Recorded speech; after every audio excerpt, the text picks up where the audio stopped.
Hey guys, welcome back to our YouTube channel. आज के video में हम लोग करने वाले हैं स्वर, जिनको इंग्लिश में वॉवल्स कहा जाता है। तो किस तरह से स्टेनो में स्वर होते हैं और वो कहाँ कहाँ लगते हैं वो आज हम डिस्कस करेंगे। ठीक है, सबसे पहले तो ये है कि यहाँ पर 3 तरह के स्वर की जगह दी गई हैं, जो कि प्रथम स्थान है, द्वितीय स्थान है और तृतीय स्थान है। यानी कि ये फर्स्ट है, ये सेकेंड है और ये थर्ड है। ठीक है, और स्वर कितने तरह के दिए गए हैं? यहाँ पर 2 तरह के दिए गए हैं, बट उनको डिवाइड जो है 4 टाइप से किया गया है। सबसे पहले है बिंदु और डैश।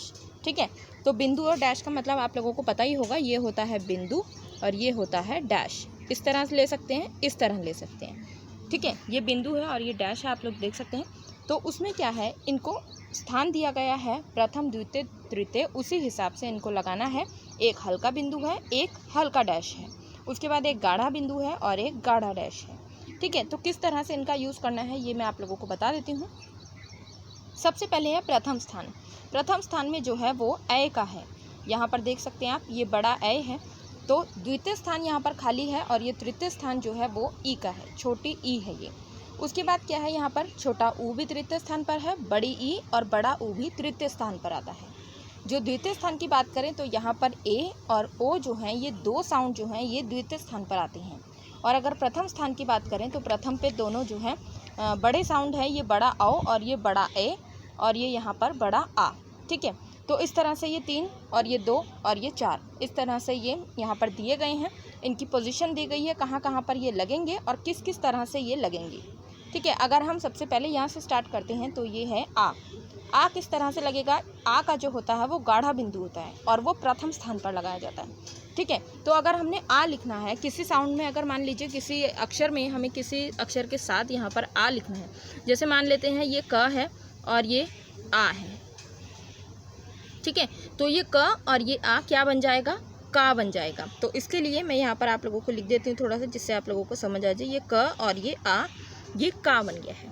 ठीक है, और इसी तरह से अगर मैं बात करूँ द्वितीय स्थान की, तो द्वितीय स्थान पर ए है और ये क्या है? बिंदु है। ध्यान दीजिए, ये बिंदु के साउंड है, ये भी बिंदु है, ये भी बिंदु है और ये भी बिंदु है। ठीक है, तो अगर मैं द्वितीय स्थान पे लगा दूँ इसको, ये का और ये गाढ़ा बिंदु मैंने लगा दिया है दूसरे स्थान पर। ये प्रथम होता है, ये द्वितीय है जो बीच में आता है और ये तृतीय है। ठीक है, तो ये मैंने बीच में लगाया है, तो ये गाढ़ा बिंदु बीच में लगेगा, तो ये क्या कहलाएगा? ए। तो ये क्या बन गया? ये क और ये ए। ठीक है, और अगर मैं इसी को तीसरे स्थान पर लगा दूं, ये क और ये गाढ़ा बिंदु, तो वो क्या बन जाएगा? की बन जाएगा। ये क और ये ई। इस तरह से आप लोग देख सकते हैं कहाँ कहाँ ये बिंदु एडजस्ट किए हैं और किस किस तरह से इनका साउंड बताया गया है। ठीक है, ये वाला क्लियर हो गया होगा। उसके बाद क्या है, अगर इसकी बात करूँ गाढ़ा डैश, तो डैश किस तरह से लगेगा? जिस तरह से ये लगाया सेम इसी तरह से, बट ये डॉट जो है वो डैश में कन्वर्ट हो जाएंगे। ठीक है, तो किस तरह से लगेंगे? सबसे पहले क के साथ, तो ये क और ये डैश, ये क और ये डैश और ये क और ये डैश। आप लोग देख सकते हैं, ये जो डैश है मैं थोड़ा सा डार्क कर देती हूँ ताकि आप लोगों को शो हो। ये पेंसिल से लिखा है इसलिए थोड़ा मुश्किल हो सकता है। तो इस तरह से मैंने लगाया है क में, और यहाँ पर ये सेम बनेगा जैसे अगर ये क, औ, क, ओ, क, ऊ, इस तरह से। उसके बाद क्या है, यहाँ पर ये वाले हो गए, ये वाले हो गए हैं और बचे हैं ये वाले। तो ये प्रथम स्थान पर है ए का। सिंपल है कि अगर हमने यहाँ पर हल्का बिंदु लगाना है और प्रथम स्थान पर लगाना है तो वो ए बनेगा। मैं यहीं पर आप लोगों को लिख कर दिखा देती हूँ, जैसे कि क और ए। तो इसके लिए मुझे क और ए, यहाँ पर हल्का बिंदु और प्रथम स्थान पर ही है। और आप देख सकते हैं ये भी प्रथम स्थान पर था, पर यहाँ पर क्या है, डार्क बिंदु था, और यहाँ पर क्या है, हल्का बिंदु। उसके लिए अगर तृतीय स्थान पर लूँ तो सेम ये और हल्का बिंदु तीसरे स्थान पर, तो वो छोटी ई मानी जाएगी। ये छोटी ई है क्योंकि ये हल्की है, और अगर इसी को मैं डार्क करके लिख दूँ ऐसे तो वो बड़ी ई बन जाएगी। इसके लिए भी सेम, पर यहाँ पर डैश आ जाएगा, हल्का डैश।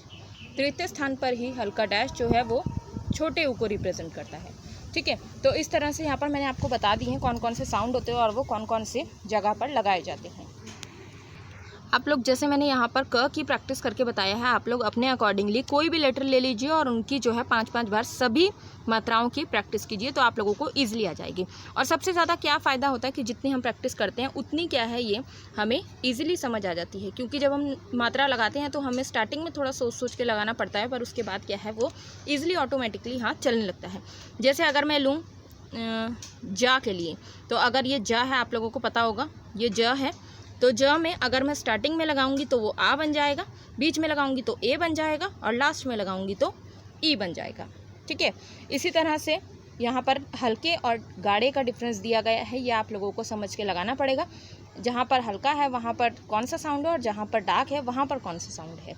ठीक है, इसके अलावा क्या है, आप लोग एक और काम कर सकते हैं, ये स्टेनो की पेंसिल होती है और इस पर स्पेशली स्टेनो के लिए ही बनाई जाती है। आप लोग इसी को यूज़ कर सकते हैं, यहाँ पर देख सकते हैं, इसी को यूज़ कीजिए। इससे क्या है स्टेनो लिखने में इजी रहता है और यहाँ पर थोड़ा सा डिफरेंस आ जाता है इसको लिखने में, जो दूसरी पेंसिल होती है उसके रिगार्डिंग यहाँ पर इससे लिख सकते हैं।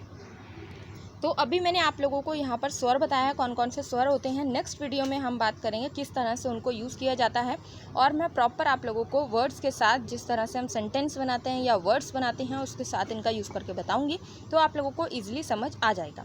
ठीक है, या ये भी कर सकते हैं कि हम एक एक स्वर ले लेते हैं और उनके कुछ कुछ शब्द बनाकर देखते हैं। ठीक है, तो जैसा आप कहेंगे वैसा ही हो जाएगा। और आज की वीडियो में इतना ही, कुछ कन्फ्यूजन हो तो आप लोग कमेंट में पूछ सकते हैं। सो आज की वीडियो में इतना ही। Thank you so much for watching this video.